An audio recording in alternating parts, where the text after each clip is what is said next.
Have you ever made a promise that felt like it would change your entire life? Now imagine two individuals bound by an extraordinary, deeply private agreement, a decision so monumental it truly redefined their existence. Join us as we explore the incredible ripple effects of this clandestine pact and how it irrevocably altered their destinies. Welcome to Narrated by Abby, where we bring you the most captivating stories of love, secrets, and the choices that define us. Today's story will take you to the sun-soaked beaches of Jamaica, where a marine biologist and a resort owner made a pact that was meant to solve their problems, but instead changed their hearts forever. If you're new here, make sure to subscribe and hit that notification bell because you won't want to miss stories like this one that prove love can bloom in the most unexpected circumstances. This is the story of Maya Thompson and Marcus Williams, two souls who thought they could fake love for practical reasons, only to discover that sometimes the heart has plans of its own. The morning sun painted 7 Mile Beach in shades of gold and amber as Maya Thompson knelt in the shallow waters of Negril, carefully examining a section of bleached coral reef. At 27, she had dedicated her life to marine biology, but this particular research project felt more personal than any she had undertaken before. This was Jamaica, the homeland her father had described in countless bedtime stories before his death when she was just 12 years old. Maya had returned to Jamaica 6 months ago, with a purpose that went beyond scientific research. She was here to save the coral reefs that her father had loved, using the substantial trust fund her American mother had established for her. But there was a problem that no amount of money could immediately solve. As a foreign researcher, she faced constant bureaucratic obstacles and community skepticism that threatened to derail her work before it could truly begin. "The reef's dying faster than we thought," she murmured to herself, making notes on her waterproof tablet as small tropical fish darted between the coral formations. Not far from where Maya worked, Marcus Williams stood on the wooden deck of Blue Waters Resort, staring out at the same stretch of beach with a heavy heart. At 30, he had inherited more than just a family business. He had inherited 3 generations of dreams, memories, and now, crushing debt. The resort that his grandfather had built with his own hands in the 1960s, that his father had lovingly maintained through decades of tourism booms and busts, was now facing foreclosure. The bank had given Marcus 60 days to come up with $200,000, or Blue Waters Resort would be sold to a large hotel chain that planned to demolish the intimate, authentic property and replace it with a massive, impersonal complex. Marcus ran his hand over the weathered railing his grandfather had carved, feeling the weight of generations pressing down on his shoulders. The resort wasn't just a business, it was a piece of Jamaican heritage, a place where local musicians played reggae under the stars, where his grandmother Grace still cooked traditional ackee and saltfish for guests every morning, where visitors came not for luxury amenities, but for genuine cultural connection. "Morning, Marcus," called Tony Clark, his best friend and the resort's general manager, as he approached with 2 cups of Blue Mountain coffee. "Any word from the bank?" Marcus shook his head grimly. "Same story. They want their money, and they want it now. I've tried every investor, every loan officer, every possible option. Unless a miracle walks through that door in the next 2 months, we're done." It was at that exact moment that Maya emerged from the water, her research equipment in hand, and walked directly toward the resort's beachfront. She had been staying at a larger hotel down the beach, but something about the intimate charm of Blue Waters had caught her attention during her daily research walks. "Excuse me," Maya called out in her distinctly American accent, though there was something musical about her voice that hinted at Caribbean roots. "I'm Dr. Maya Thompson. I've been conducting coral reef research along this stretch of beach, and I couldn't help but notice how well preserved the reef is directly in front of your property. Do you mind if I ask what conservation efforts you've been implementing?" Marcus looked down at the young woman standing in the sand below his deck. She was beautiful, certainly, with her natural hair pulled back in a practical ponytail and her dark skin glistening with seawater. But it was the intelligence in her eyes and the passion in her voice when she spoke about the reef that caught his attention. "We haven't been implementing anything special," Marcus replied, climbing down from the deck to meet her at beach level. "My family has just always believed in taking care of what we have. My grandmother always said the sea gives us everything: food, beauty, livelihood. So we must give back to the sea." Maya's eyes lit up with genuine interest. That's exactly the kind of traditional ecological knowledge that modern conservation efforts are missing. Would you mind if I included your property in my research study? I'm documenting the relationship between community-based conservation and reef health. As they talked, walking along the shoreline, while Maya explained her research, and Marcus shared stories of his family's connection to this stretch of beach. Both began to sense that this meeting was more than coincidental. Maya learned about the resort's financial crisis, and Marcus's desperate fight to save his family's legacy. Marcus discovered that Maya's research was being hampered by bureaucratic obstacles and community resistance to her outsider status. It was Tony who first voiced what both Maya and Marcus were thinking, but neither dared to say. "You know," Tony said during lunch at the resort's open-air restaurant, where Grace Williams had insisted Maya stay and eat, "seems like you both have problems that the other one could help solve." Grace, Marcus's 75-year-old grandmother, set down plates of curry goat and rice and peas with a knowing smile. "Sometimes the ancestors send us exactly what we need, even when it doesn't look like what we expected." That evening, as the sun set over the Caribbean Sea and the resort's small bar filled with the gentle sounds of acoustic guitar and local conversation, Maya and Marcus found themselves alone on the beach, both wrestling with an idea that seemed simultaneously crazy and perfectly logical. "I need community acceptance and permanent residency status to make my research sustainable," Maya said quietly, her toes buried in the still warm sand. "The bureaucracy is killing my project, and the local scientific community sees me as an outsider, trying to impose foreign solutions on Jamaican problems. And I need an investor who understands that this place is about more than profit margins," Marcus replied, his voice heavy with the weight of impending loss. "Someone who sees the cultural value, the environmental importance, the community connection." They sat in comfortable silence for several minutes, watching the waves roll in under a canopy of stars that seemed brighter here than anywhere Maya had ever been. "What if," Maya said slowly, the words feeling both terrifying and inevitable, "what if we could help each other?" Marcus turned to look at her, his heart beginning to race as he understood the implication of her words. "You mean a marriage?" Maya said, her voice barely above a whisper. "A business arrangement. I invest in your resort. You help me gain permanent residency and community acceptance. We make it look real for 2 years, then quietly divorce once we've both achieved our goals." The proposal hung in the air between them, like a challenge to fate itself. Both knew they were contemplating something that could either save them both, or destroy everything they had worked for. "It would have to be completely convincing," Marcus said, his practical mind already working through the implications. "My grandmother, your family, the community, the government officials, everyone would have to believe it was real." "I know," Maya replied. "And there would have to be rules, boundaries. This would be a business partnership, nothing more." Marcus extended his hand toward her, and as their fingers touched in the moonlight, both felt a spark that neither was willing to acknowledge. "Partners?" he asked. "Partners," Maya agreed, sealing a pact that would change both their lives in ways they could never have imagined.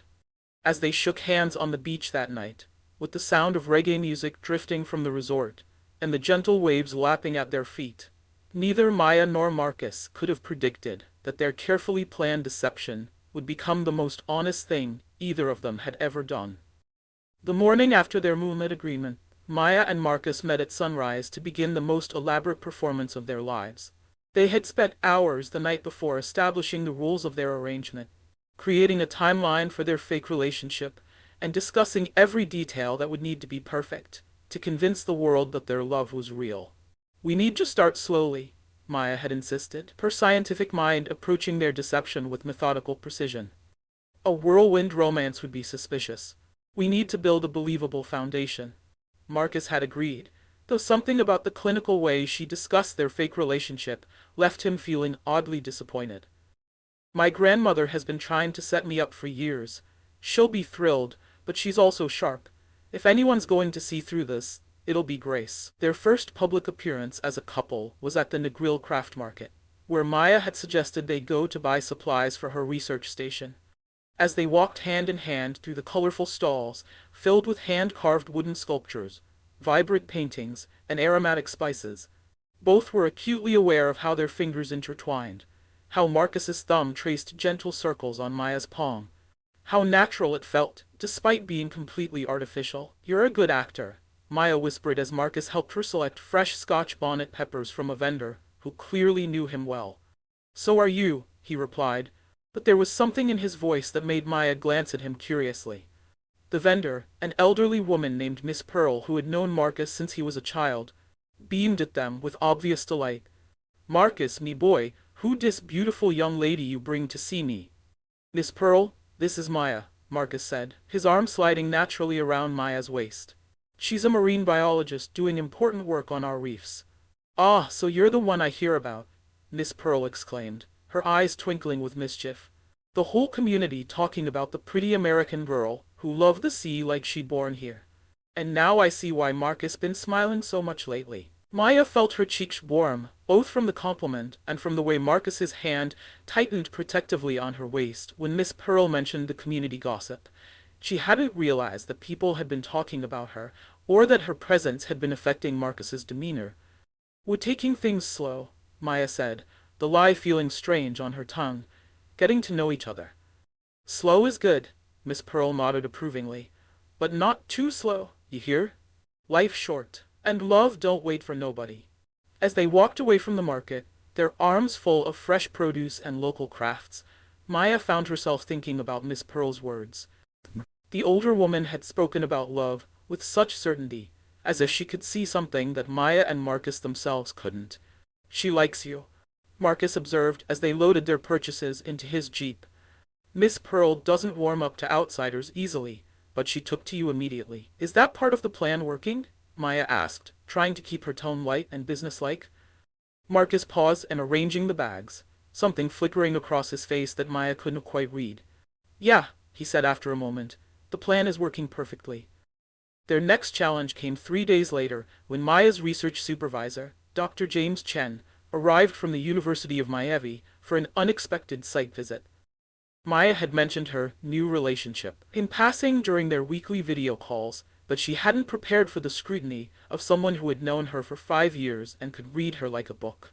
"So this is the famous Marcus," Dr. Chen said, as Maya introduced them at the resort's restaurant, his analytical gaze taking in every detail of their interaction.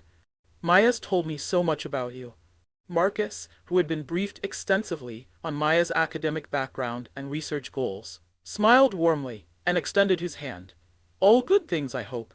Maya's work here has been incredible. She's helping us understand our reef system in ways we never could have imagined." As the 3 of them sat down for lunch, Dr. Chen began what Maya recognized as an interrogation disguised as casual conversation. He asked Marcus about his background, his family, his thoughts on marine conservation, and his plans for the future. Maya watched nervously as Marcus answered each question with thoughtful intelligence, demonstrating a genuine understanding of environmental issues that impressed even her skeptical supervisor. "You know, Dr. Chen said as Grace served them her famous jerk chicken with festival bread. "I've known Maya since she was a graduate student. She's always been completely focused on her career, never had time for relationships. I have to admit, I was surprised when she mentioned she was seeing someone." Maya felt her heart skip a beat, but Marcus reached over and took her hand with such natural ease that even she almost believed in the gesture. "I was surprised too," Marcus said, his eyes meeting Maya's with an intensity that made her breath catch. "I never expected to meet someone who could understand both my love for this place and my dreams for its future. Maya sees Jamaica the way I do, not as a tourist destination, but as a living ecosystem that deserves protection and respect."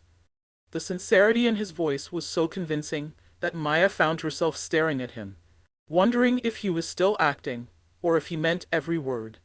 Dr. Chen seemed satisfied by Marcus's response, but as the meal continued, Maya noticed her supervisor watching their interactions with the keen eye of a scientist studying a fascinating specimen.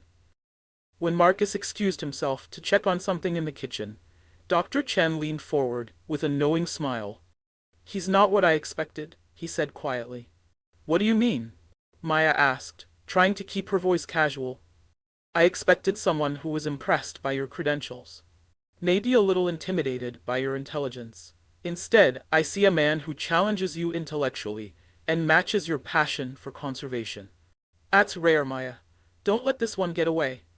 Maya felt a strange flutter in her chest at her supervisor's words. She had been so focused on making their relationship appear real that she hadn't stopped to consider how real it was beginning to feel. At evening, after Dr. Chen had returned to his hotel, Maya and Marcus walked along the beach to debrief their performance.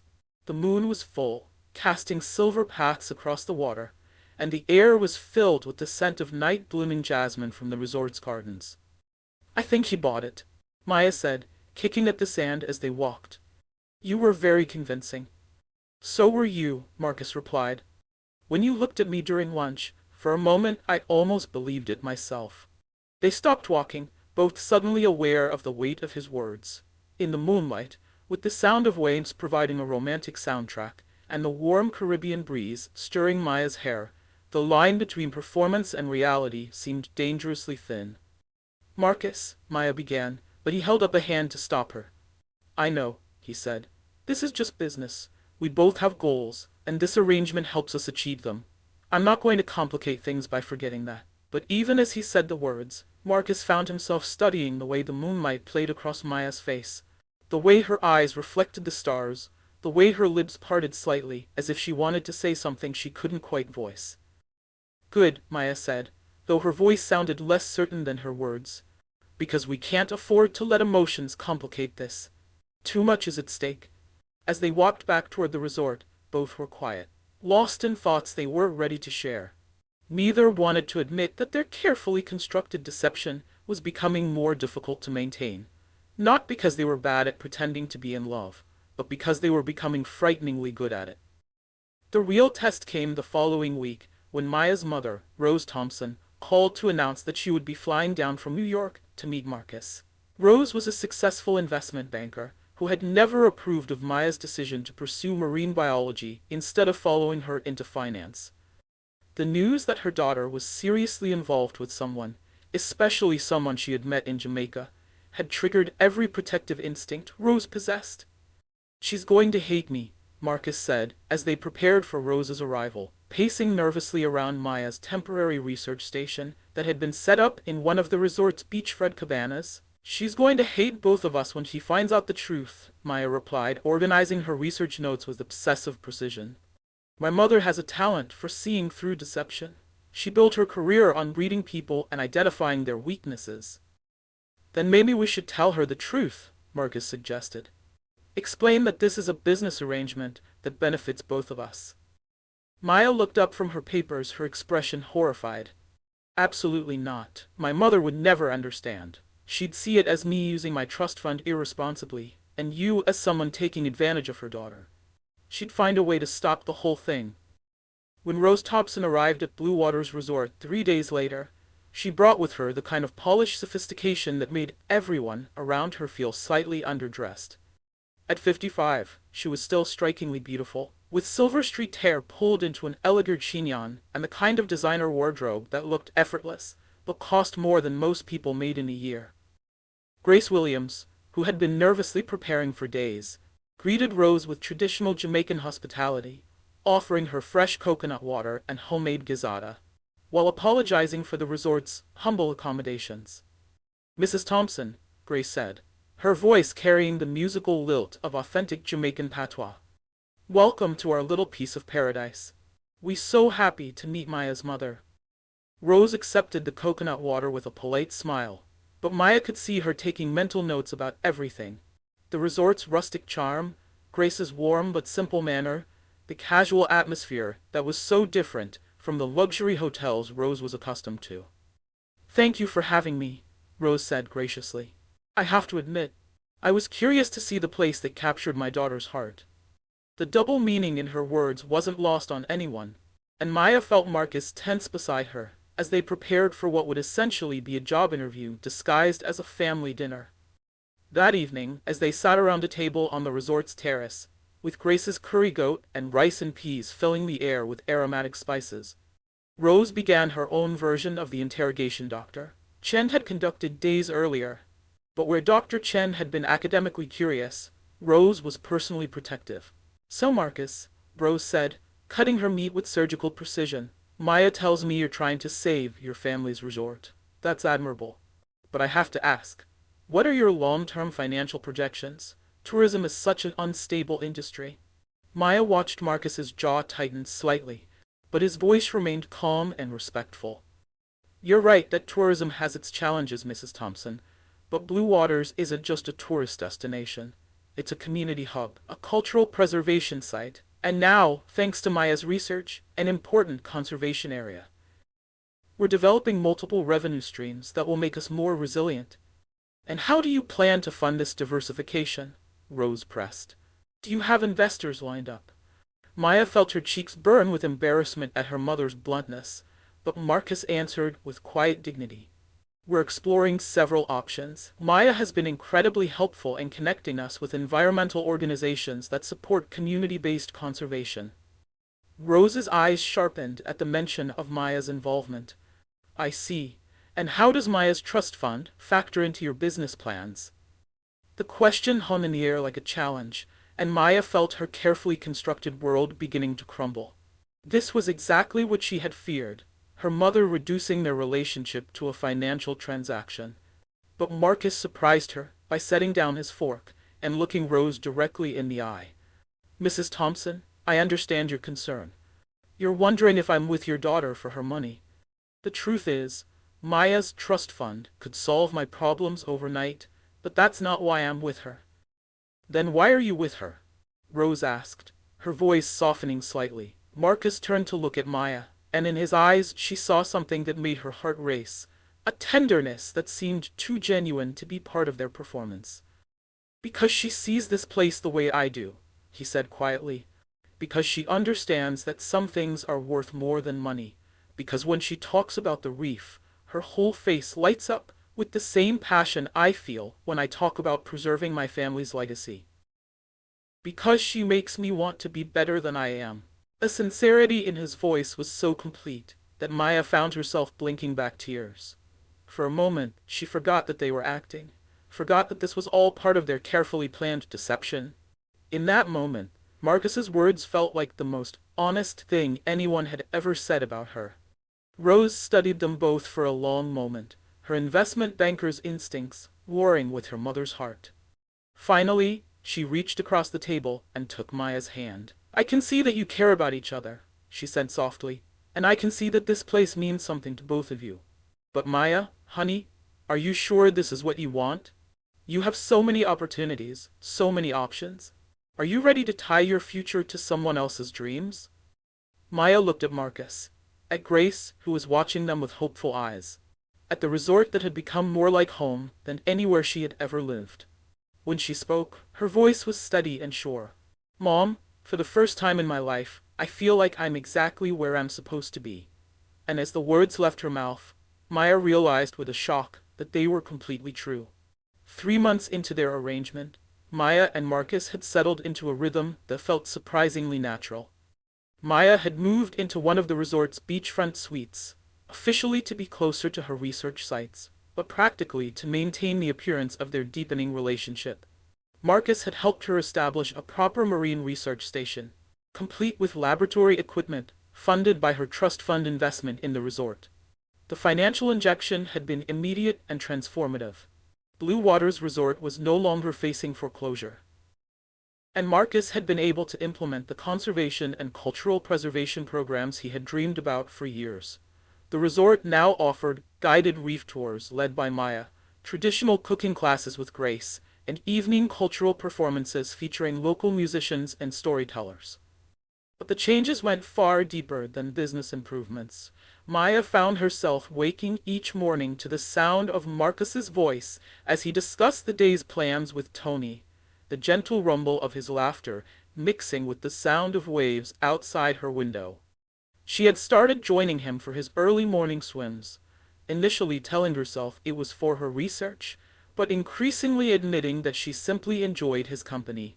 "You know," Maya said one morning as they floated side by side in the crystal clear water, watching the sunrise paint the sky in shades of pink and gold, "I never thought I'd be the type of person who could live without a 5-year plan." Marcus treaded water beside her, his dark skin glistening in the early light. "What do you mean?" "I've had my entire life mapped out since I was 16, Maya explained, her voice thoughtful. "Undergraduate degree, graduate school, postdoc, research position, tenure track. Every step carefully planned and executed. But being here, working with you, it's the first time I felt like I could just be present in the moment." "And how does that feel?" Marcus asked, though something in his tone suggested he already knew the answer. "Terrifying," Maya admitted with a laugh, "and wonderful." Marcus was experiencing his own transformation. The constant stress of potential financial ruin had lifted from his shoulders, allowing him to rediscover his passion for hospitality and community building. But more than that, Maya's presence had brought an intellectual stimulation to his life that he hadn't realized he was missing. Their evening conversations had become the highlight of his day.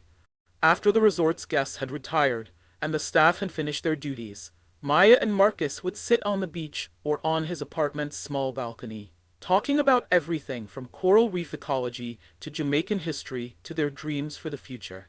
Maya challenged his assumptions, introduced him to new ideas, and listened to his thoughts with the kind of focused attention that made him feel truly heard. "I never thought I'd enjoy talking about marine biology," Marcus confessed one evening, as they reviewed Maya's latest research findings. "But the way you explain it, it's like you're telling stories about an underwater civilization." "That's because it is," Maya replied, her eyes lighting up with enthusiasm. "Every reef is a community, with complex relationships, territorial disputes, cooperative partnerships, even architectural marvels. It's not that different from human society, really. Except more honest," Marcus observed. "Fish don't pretend to be something they're not." The comment hung in the air between them, both suddenly aware of the irony in his words. They were, after all, pretending to be something they weren't, or at least they were supposed to be. The success of their deception was evident in how completely the community had accepted their relationship. Miss Pearl at the craft market now greeted Maya like a daughter, offering advice about everything from cooking techniques to dealing with Marcus's stubborn streak. The local fishermen had started bringing their most interesting catches to Maya for identification, proud to contribute to her research. Even the government officials who had initially been skeptical of her work now treated her as a valued community member rather than an outsider. "It's working better than we hoped," Maya told her best friend Lisa during one of their weekly video calls. Lisa Brown was a fellow marine biologist who had remained in Miami, and she had been Maya's closest confidant throughout the arrangement. "You look different," Lisa observed, studying Maya's face through the computer screen. "Happier, more relaxed. Jamaica agrees with you." "It's the work," Maya said quickly. "The research is going incredibly well. We're documenting recovery patterns that could revolutionize reef restoration techniques." "Uh-huh," Lisa said with the skeptical tone of someone who had known Maya for 10 years. "And how's the fake husband?" Maya glanced around to make sure Marcus wasn't within earshot. "He's not what I expected." "Meaning?" "Meaning he's intelligent, thoughtful, genuinely committed to conservation. He's not just some beach bum looking for a sugar mama. He has real vision for sustainable tourism and community development." "And?" Lisa prompted, clearly sensing there was more. Maya hesitated, then decided to voice the concern that had been growing in her mind for weeks. "And sometimes I forget we're pretending." Lisa's expression grew serious. "Maya, please tell me you're not actually falling for this guy." "Of course not," Maya said quickly. "It's just, the line between performance and reality gets blurry sometimes. We spend so much time together, we have to be so convincing, that occasionally it feels real." "That's exactly what I was afraid of," Lisa said. "You need to be careful. You have a plan, remember? 2 years, then you're back to your real life. Don't let some tropical romance derail your career." After ending the call, Maya sat on her balcony, overlooking the moonlit beach, thinking about Lisa's warning. Her friend was right, she did have a plan, and falling for Marcus wasn't part of it. But as she watched him emerge from the resort's main building and walk toward the beach for his nightly swim, she couldn't deny the flutter in her chest, or the way her pulse quickened when he looked up and waved at her. Marcus was dealing with his own internal conflicts. His feelings for Maya had evolved from respectful partnership to genuine affection to something deeper and more complicated that he wasn't ready to name. The problem was that he couldn't tell how much of Maya's apparent feelings for him were real and how much were part of their performance. "You're falling for her," Tony observed one afternoon as they worked on upgrading the resort's water filtration system. "And don't try to deny it. I've known you since we were kids, and I've never seen you look at a woman the way you look at Maya." Marcus paused in his work, wrench in hand, and sighed. "It doesn't matter how I feel. This is a business arrangement. She's made that very clear." "Has she?" Tony asked. "Because from where I'm standing, it looks like she's falling for you too." "She's a good actress," Marcus replied, but his voice lacked conviction. "Marcus Mon, I've seen good acting, and I've seen real feelings. What I see between you and Maya isn't acting anymore." That evening, as if the universe was testing the strength of their resolve, Maya and Marcus found themselves alone during a power outage that had affected the entire resort. The backup generator was running the essential systems, but the common areas were lit only by candles and oil lamps, creating an atmosphere of intimate romance that neither had planned. They sat together on the resort's main deck, sharing a bottle of wine and listening to the sound of waves in the darkness. The absence of electric lights had revealed a canopy of stars that seemed to stretch infinitely above them. "It's beautiful here," Maya said softly, her voice barely audible over the gentle sound of the sea. "It is," Marcus agreed, but he was looking at her rather than the sky. Maya turned to meet his gaze, and in the flickering candlelight, she saw something in his eyes that made her breath catch. For a moment, the careful boundaries they had established seemed to dissolve, leaving only two people who had found something unexpected in each other. "Maya," Marcus said quietly, his voice rough with emotion he was trying to suppress. "I know," she whispered, understanding exactly what he couldn't say. "I feel it too." They leaned toward each other, drawn by a magnetic pull that had nothing to do with their business arrangement and everything to do with the connection that had been growing between them for months. Their lips were inches apart when the lights suddenly flickered back on, breaking the spell, and reminding them both of the roles they were supposed to be playing. They pulled apart quickly, both breathing hard, both acutely aware of how close they had come to crossing a line that could complicate everything. "We should probably check on the guests," Maya said, her voice shaky. "Right," Marcus agreed, standing up so quickly that he nearly knocked over his wine glass. The guests. As they went their separate ways to ensure the resort's visitors were comfortable, both carried with them the memory of that almost kiss, and the knowledge that their carefully constructed arrangement was becoming something neither of them had planned for.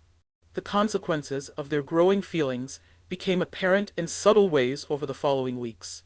Their public displays of affection, which had initially been calculated and somewhat awkward, now flowed naturally. Marcus's hand found Maya's without conscious thought. Maya's laugh at Marcus's jokes was genuine and unguarded. When they looked at each other, there was a warmth and intimacy that couldn't be faked. Grace Williams, who had been watching their relationship develop with the wisdom of someone who had been married for 50 years before her husband's death, began dropping increasingly unsubtle hints about the future. "You know," Grace said one morning as she and Maya prepared breakfast together in the resort's kitchen, "Marcus's grandfather proposed to me right here on this beach. Said he couldn't imagine waking up anywhere else, with anyone else." Maya's hands stilled on the plantains she was slicing. "That's a beautiful story, Grace." "It is," Grace agreed, "and I see that same look in Marcus's eyes when he watches you, that same certainty." "Grace," Maya began, but the older woman held up a hand. "Child, I may be old but I'm not blind. Whatever brought you two together, what I see now is real. Don't let fear make you throw away something precious." That afternoon, Maya received a call that would test everything she and Marcus had built together. Dr. Chen was offering her a position as the lead researcher on a major coral restoration project in the Maldives. A career-defining opportunity that would require her to leave Jamaica within 6 weeks. It's everything you've worked for, Dr. Chen explained over the phone. Full funding, international recognition, the chance to implement your restoration techniques on a massive scale. Maya, this could make your career. As Maya hung up the phone, she realized that the choice she was facing was no longer between her career and a fake marriage. It was between the life she had always planned and a life she had never imagined but now couldn't bear to lose. The question was, did Marcus feel the same way? Or was she about to discover that their connection had been more one-sided than she had believed?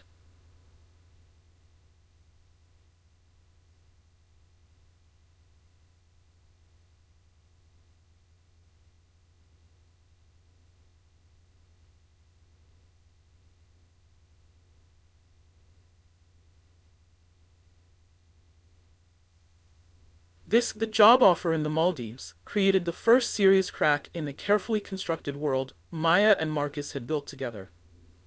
For 3 days, Maya said nothing about the opportunity, carrying the weight of the decision alone, while continuing to play her role as the devoted partner, helping to plan the resort's upcoming expansion. But secrets have a way of revealing themselves.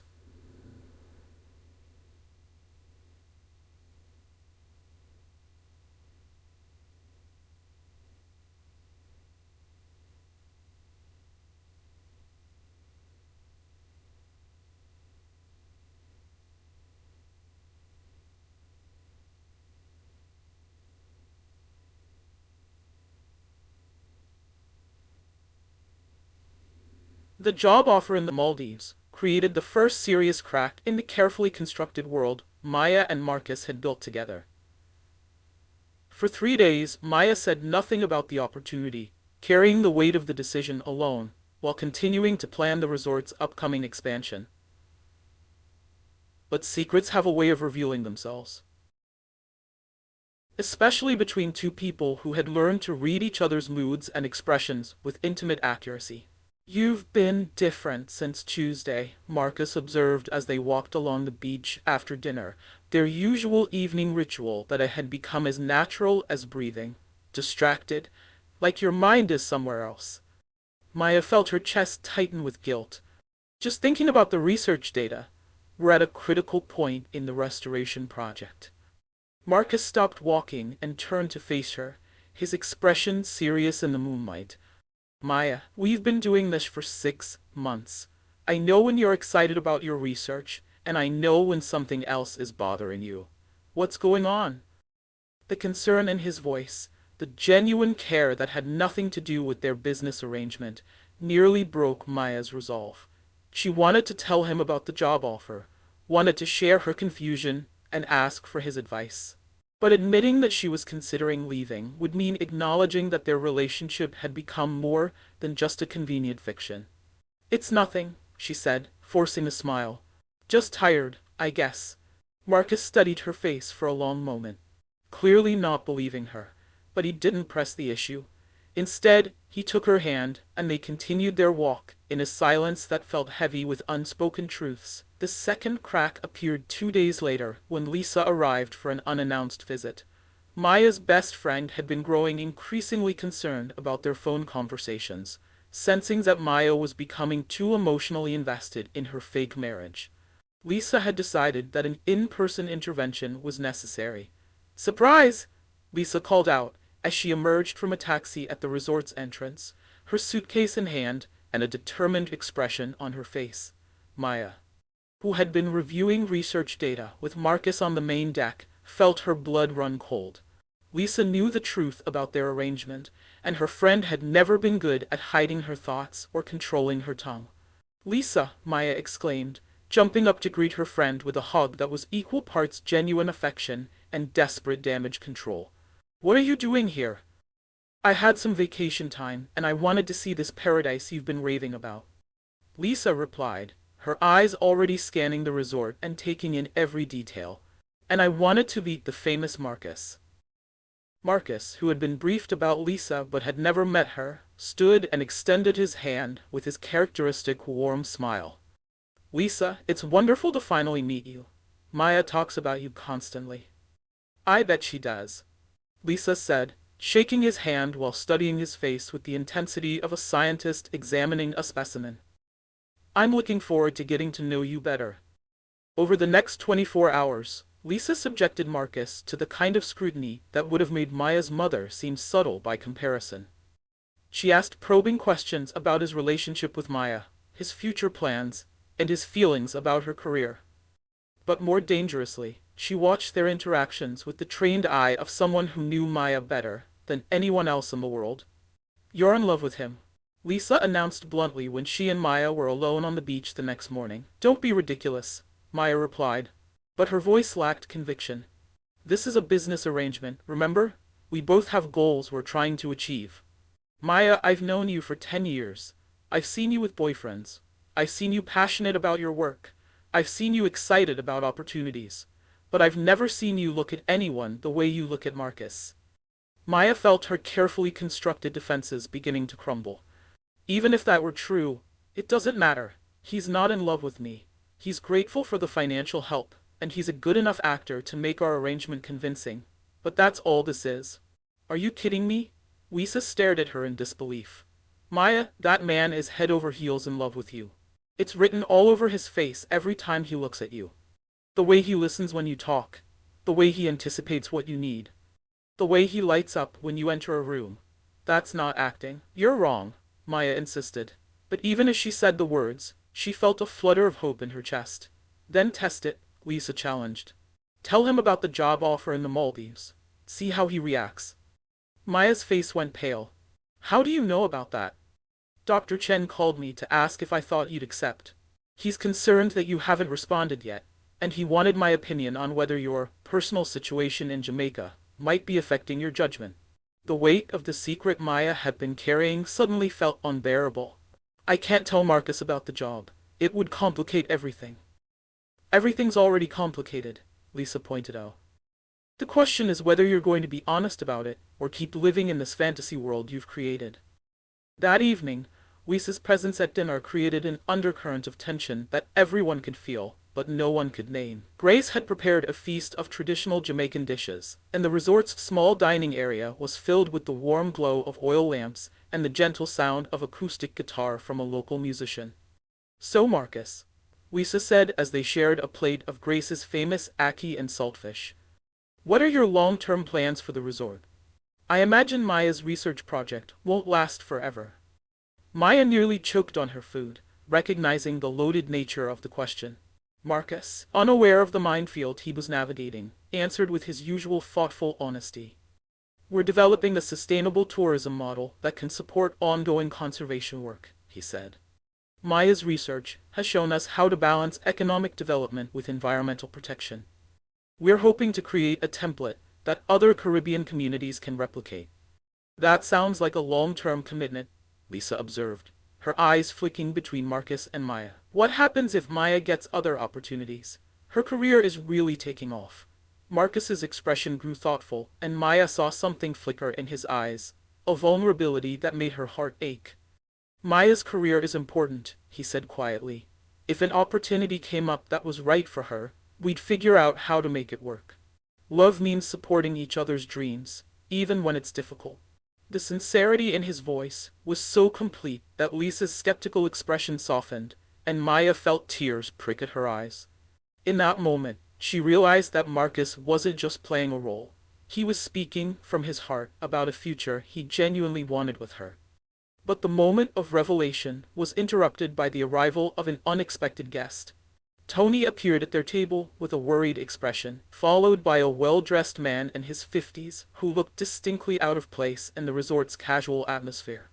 Marcus, Tony said quietly, this is Mr. David Hamilton from the Jamaican Tourism Board. He says he needs to speak with you and Maya about some irregularities in your business registration. Maya felt her blood turn to ice. She and Marcus exchanged a quick glance, both immediately understanding the implications. Someone had been investigating their marriage, and their carefully constructed deception was about to be exposed. Mr. Hamilton smiled politely, but his eyes were cold and calculating. I'm sorry to interrupt your dinner, but we've received some concerns about the legitimacy of certain business partnerships and residency applications. I was hoping we could have a private conversation. Of course, Marcus said, his voice steady despite the tension Maya could see in his shoulders. Would you like to use my office? As they prepared to leave the table, Lisa caught Maya's arm. Whatever's happening, she whispered, remember that the truth is usually less complicated than the lies we tell to avoid it. In Marcus's small office, with its walls covered in family photos and resort memorabilia, Mr. Hamilton opened a folder and spread several documents across the desk. We've been reviewing marriage certificates and business registrations as part of a routine audit, he explained, his tone bureaucratic and impersonal. Your marriage certificate was filed very quickly after Dr. Thompson's arrival in Jamaica, and the timing of her investment in your resort has raised some questions. Maya felt her mouth go dry, but Marcus remained calm. What kind of questions? Questions about whether this is a legitimate marriage, or a business arrangement designed to circumvent immigration and investment regulations, Mr. Hamilton replied bluntly. Marriages of convenience are taken very seriously by our government. I can assure you that our marriage is completely legitimate, Marcus said firmly. Maya and I fell in love, and we made a commitment to build a life together. Mr. Hamilton studied them both with the practiced eye of someone who had seen every kind of deception. Then you won't mind answering some questions to verify the authenticity of your relationship. For the next hour, Maya and Marcus were subjected to an interrogation that tested every aspect of their fabricated romance. They were asked about how they met, when they knew they were in love, their future plans, their daily routines, their personal habits, and intimate details that only a real couple would know. Thanks to the months they had spent living in close proximity and learning each other's patterns, they were able to answer most questions convincingly. Maya knew that Marcus preferred his coffee black, that he had a scar on his left shoulder from a childhood accident, that he sang old reggae songs in the shower. Marcus knew that Maya was left-handed, that she had a birthmark shaped like a crescent moon on her right hip, that she talked in her sleep when she was stressed. But as the questions became more personal and probing, both began to realize how much of their performance had become genuine knowledge and affection. When did you know you wanted to marry Maya? Mr. Hamilton asked Marcus. Marcus looked at Maya, and in his eyes she saw not the calculated response of someone maintaining a deception, but the tender honesty of someone remembering a moment of profound realization. It was about 3 months after we met, he said softly. We were sitting on the beach after a storm, and Maya was explaining how coral reefs recover from damage.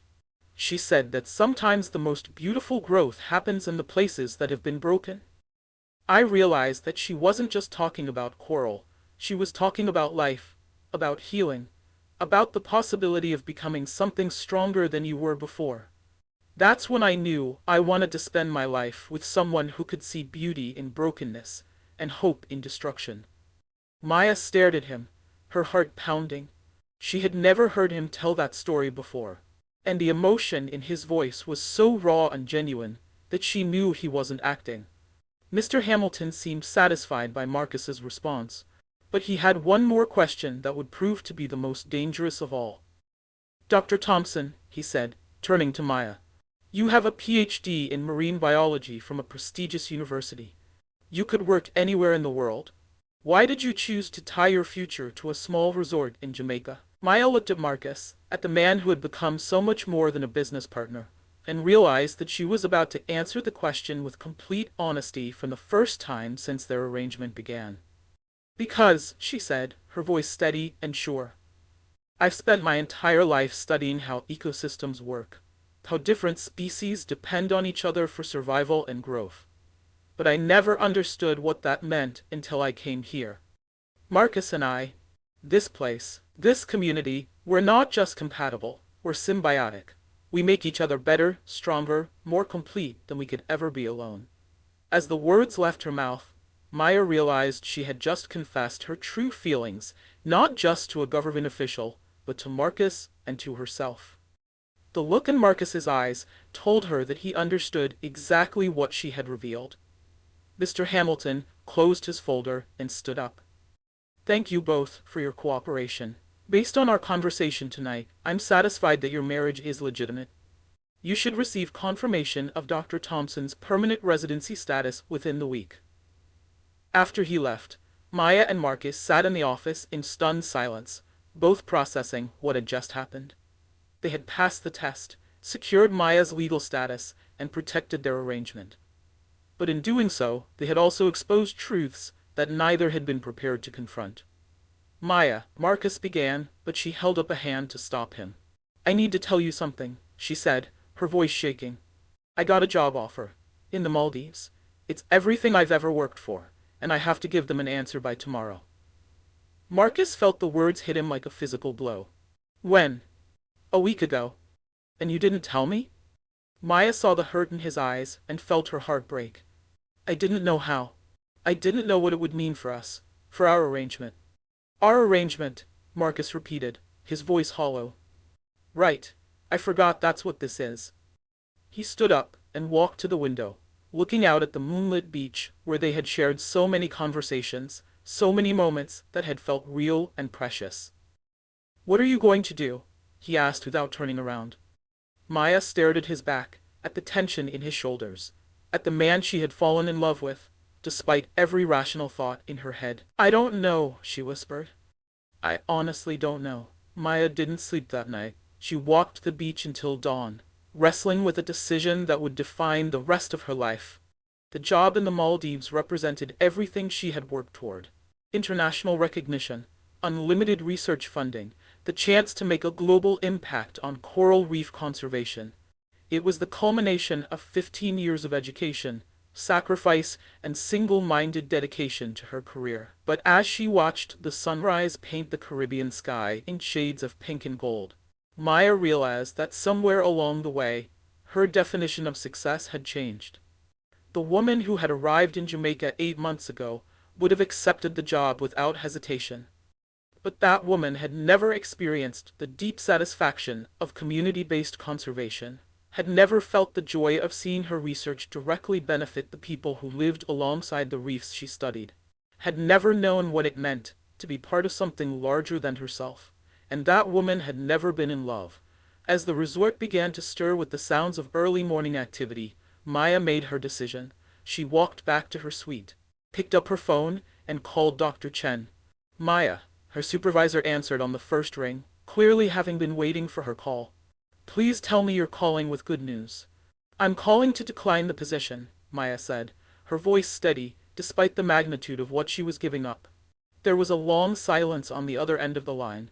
Maya, I don't think you understand what you're turning down. This is a once-in-a-lifetime opportunity.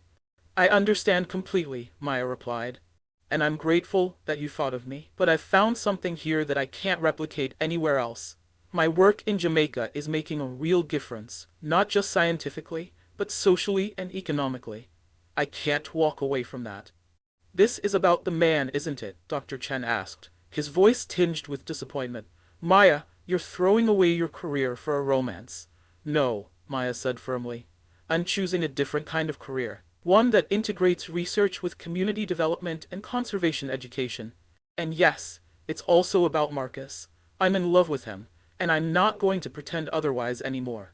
After ending the call, Maya felt a weight lift from her shoulders that she hadn't even realized she was carrying. For the first time in months, she knew exactly what she wanted, and exactly what she needed to do to get it. She found Marcus on the resort's main deck, sitting alone with a cup of coffee and staring out at the ocean. He looked like he hadn't slept either, and there was a sadness in his posture that made Maya's heart ache. I turned down the job, she said without preamble, taking the seat beside him. Marcus looked at her with surprise and something that might have been hope. Why? Because I realized that everything I'd been looking for in my career, meaningful work, community impact, the chance to make a real difference, I already have here. And because I realized that I don't want to spend my life studying symbiotic relationships in coral reefs, while ignoring the most important symbiotic relationship in my own life. Marcus set down his coffee cup and turned to face her fully. Maya, what are you saying? I'm saying that our arrangement stopped being fake for me months ago. I'm saying that I'm in love with you, and I think you might be in love with me too. I'm saying that I want to find out what happens when we stop pretending and start being honest about what we feel. Marcus stared at her for a long moment, his expression cycling through disbelief, hope, and finally, overwhelming relief. I've been in love with you since the night we made our pact, he said quietly. Maybe even before that. I kept telling myself it was just gratitude, or attraction, or the result of spending so much time together. But the truth is, I fell for you the moment you started talking about the reef like it was a living community that deserved protection. Maya felt tears spring to her eyes. Then why didn't you say anything? Because I was terrified that you were just a good actress, Marcus admitted. Because I knew you had a whole life planned out that didn't include a small resort owner in Jamaica. Because I was afraid that if I told you how I felt, you'd realize that our arrangement had gotten too complicated and you'd leave. Maya reached for his hands, intertwining their fingers, in a gesture that had become second nature over the months of their fake relationship. I'm not leaving, she said. I'm not going anywhere, but I need to know, do you want this to be real? Not just for immigration purposes, or business reasons, but because you want to build a life with me. Marcus lifted their joined hands to his lips, and kissed her knuckles gently. Maya, I've wanted this to be real since the day you moved into the resort. I've been pretending to pretend, if that makes any sense. Maya laughed through her tears. It makes perfect sense. I've been doing the same thing. They sat in comfortable silence for a moment, both processing the magnitude of what they had just confessed. 8 months of careful deception had led them to a truth neither had expected to find. So what happens now? Marcus asked. We're already married. We're already living together. We're already running a business together. How do we transition from fake? Maya smiled, feeling lighter and happier than she had in months. I think we start by telling the people who matter most to us the truth. Your grandmother, my mother, Tony, Lisa. They deserve to know that what started as a business arrangement became something real. Grace already knows, Marcus said with a chuckle. She told me weeks ago that she could see the difference between acting and genuine feeling. She's been waiting for us to figure it out ourselves. And my mother will probably say she knew all along. Maya added. She has a talent for reading people, and she seemed to approve of you despite her initial skepticism. Over the next few days, Maya and Marcus began the process of transforming their relationship from performance to reality. They told their families and closest friends the truth about how their marriage had begun, explaining that while the initial arrangement had been practical, their feelings had become genuine. Grace Williams received the news with the satisfaction of someone who had been proven right. I told you the ancestors would send you what you needed, she said to Marcus with a knowing smile. Sometimes what we need comes disguised as something else entirely. Rose Thompson, when Maya called to explain the situation, was surprisingly understanding. Honey, she said, I've been in the business world long enough to know that the best partnerships often start with practical considerations and grow into something deeper. What matters is that you're both committed to making it work. Lisa, who had suspected the truth all along, was thrilled to see her best friend finally admitting her feelings. I knew you were in love with him, she said during her final evening at the resort. The question was whether you were brave enough to admit it to yourself. Tony Clark, Marcus's best friend and business partner, just laughed when they told him. Man, I've been watching you two dance around each other for months. I was starting to wonder if I was going to have to lock you in a room together until you figured it out. But the most meaningful conversation came with Dr. Chen, who called Maya a week after she had declined the Maldives position. I've been thinking about our conversation, he said, and I owe you an apology. I accused you of throwing away your career for a romance, but I've been looking at your research from Jamaica, and it's some of the most innovative work I've seen in years. Thank you, Maya said, surprised by his change in tone. You're pioneering a new model of conservation research, Dr. Chen continued. Community-integrated marine biology with direct economic and social benefits. I'd like to propose something. What if we formalized your work in Jamaica as a research station affiliated with the university? You could continue your current projects while also training graduate students and hosting visiting researchers. Maya felt her heart race with excitement. Are you serious? Completely. You found a way to do meaningful science while making a real-world impact. That's what conservation biology should be. I'd like to help you expand that model.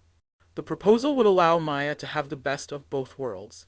The academic recognition and resources she had always wanted, combined with the community-based work she had come to love. More importantly, it would cement her future in Jamaica with Marcus. 6 months later, Maya and Marcus held a second wedding ceremony on the beach at Blue Waters Resort. This time, there was no deception, no hidden agenda, no carefully planned performance. There was only love, community, and the joy of two people who had found in each other something they hadn't even known they were looking for. Grace Williams officiated the ceremony, her voice carrying the musical cadence of traditional Jamaican blessings as she spoke about love that grows from unexpected seeds, about partnerships that strengthen both individuals, and about the wisdom of the ancestors who guide us toward our true destinies. Love is like the coral reef, Grace said, as Maya and Marcus exchanged new vows they had written themselves. It grows slowly, it requires the right conditions, and it creates something beautiful that supports an entire community. Maya and Marcus, your love has already begun to create that kind of beauty, that kind of support, that kind of community. As they kissed to seal their real marriage, with the sound of waves and reggae music filling the air, Maya thought about the journey that had brought them to this moment. They had started with a secret pact, born of desperation and mutual need. They had built a deception so convincing that they had fooled everyone, including themselves. But in the end, their fate marriage had led them to something more real and precious than either had ever imagined possible. They had discovered that love doesn't always announce itself with dramatic gestures and instant recognition. Sometimes it grows quietly in the spaces between performance and reality, in the daily rhythms of shared work and common purpose, in the gradual understanding that two separate lives can become something stronger and more beautiful when intertwined. The Blue Waters Resort thrived under their joint leadership, becoming a model for sustainable tourism and community-based conservation that attracted visitors and researchers from around the world. Maya's research station became a hub for innovative marine biology work, training a new generation of scientists who understood that the best conservation happens when local communities are partners rather than subjects. But perhaps the most lasting legacy of their secret pact was the lesson it taught them both about the nature of love itself. They learned that real love isn't about finding someone who fits into your existing plans. It's about finding someone who makes you want to create new plans together.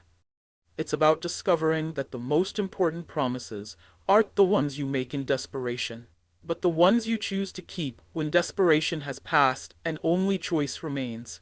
Years later, when visitors to the resort asked Maya and Marcus about their love story, they would smile and say that it began with a business arrangement and became something neither of them had planned. They would talk about the importance of community, the power of shared purpose, and the way that love can grow in the most unexpected circumstances. But they never told the whole truth about their secret pact, about the months of careful deception, about the night they shook hands on the beach and agreed to fake a marriage for practical reasons. That story belonged to them alone, a reminder of how far they had traveled from performance to reality, from mutual need to mutual love, from a whispered promise in the moonlight to a lifetime of promises kept in the full light of day. And sometimes, late at night when they walked the same stretch of beach where their story had begun, Maya and Marcus would remember that first handshake, that first agreement, that first step into a deception that had led them to the most honest love either had ever known. Their secret pact had indeed changed everything, not because it was a perfect plan, But because it was a beginning that neither of them could have imagined, and both of them had been brave enough to see through to its true conclusion. This incredible story of Maya and Marcus shows us that sometimes the most authentic relationships grow from the most unlikely beginnings. Their secret pact, born from desperation and mutual need, became the foundation for a love that transformed not just their own lives, but their entire community. What did you think of this tale of fake marriage becoming real love? Have you ever entered into an arrangement that became something completely different than you expected? Share your thoughts in the comments below. We love hearing about the unexpected ways love finds us. If this story of second chances, community, and love blooming in paradise touched your heart, please give it a thumbs up, then share it with someone who believes in the power of taking chances on love. And don't forget to subscribe to Narrated by Abby and hit that notification bell so you never miss our stories of romance, hope, and the beautiful ways people find each other. Until next time, remember that sometimes the best things in life come disguised as something else entirely, and the most important promises are the ones we choose to keep long after we have to.